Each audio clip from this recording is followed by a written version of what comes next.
Assalamualaikum teman-teman.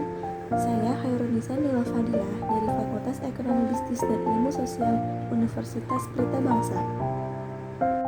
Pada kesempatan kali ini, saya akan menjelaskan beberapa materi dari mata kuliah pengantar manajemen.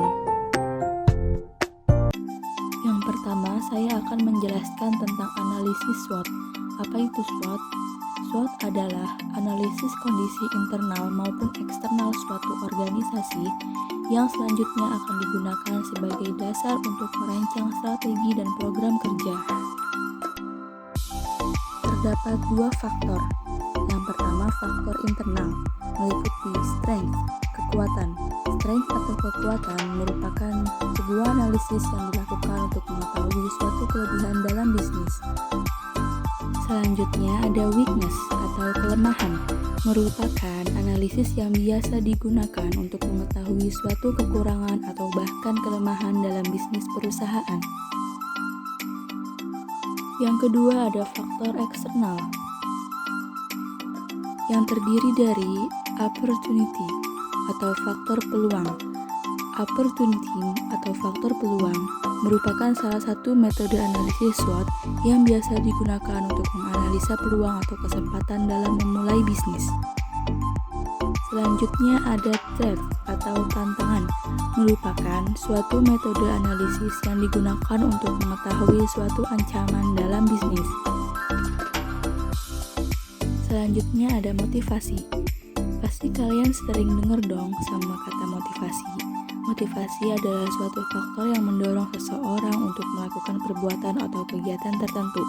Motivasi sering disebut faktor pendorong perilaku seseorang. Motivasi kerja karyawan. Nah, tentunya pekerja pun butuh motivasi agar tetap semangat dalam bekerja. Motivasi atau dorongan kepada karyawan untuk bersedia bekerja bersama demi tercapainya tujuan bersama ini terdapat dua macam. Yang pertama, motivasi finansial, yaitu dorongan yang dilakukan dengan memberikan imbalan finansial kepada karyawan. Yang kedua, ada motivasi non-finansial, yaitu dorongan berupa hal-hal seperti pujian, penghargaan, pendekatan manusiawi, dan sebagainya. William James dari Harvard meneliti bahwa 80-90% kemampuan karyawan meningkat dengan diberikannya motivasi. 20-30% tanpa motivasi bekerja dengan kemampuan seadanya. Selanjutnya ada komunikasi. Komunikasi adalah suatu proses penyampaian ide, konsep gagasan, atau informasi dari si pengirim kepada si penerima informasi. Di dalam komunikasi terdapat komunikator dan komunikan. Komunikator ialah pihak yang bertindak sebagai pengirim pesan kepada komunikan dalam sebuah proses komunikasi. Sedangkan komunikan ialah seorang atau sekelompok orang yang berinisiatif untuk menjadi sumber dalam sebuah hubungan komunikasi. Yang terakhir adalah kepemimpinan. Kepemimpinan adalah proses mempengaruhi oleh pemimpin kepada pengikutnya dalam upaya mencapai tujuan organisasi. Terdapat dua faktor kepemimpinan.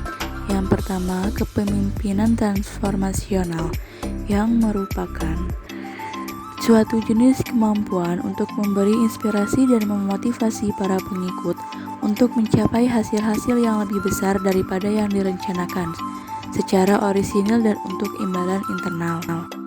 Sedangkan kepemimpinan transaksional ialah pemimpin mengenalkan apa yang diinginkan atau disenangi para pengikut dan membantu mereka mencapai tingkat pelaksanaan yang menghasilkan penghargaan yang memuaskan mereka. Mungkin hanya ini yang bisa saya sampaikan. Mohon maaf bila ada salah-salah kata. Wassalamualaikum warahmatullahi wabarakatuh.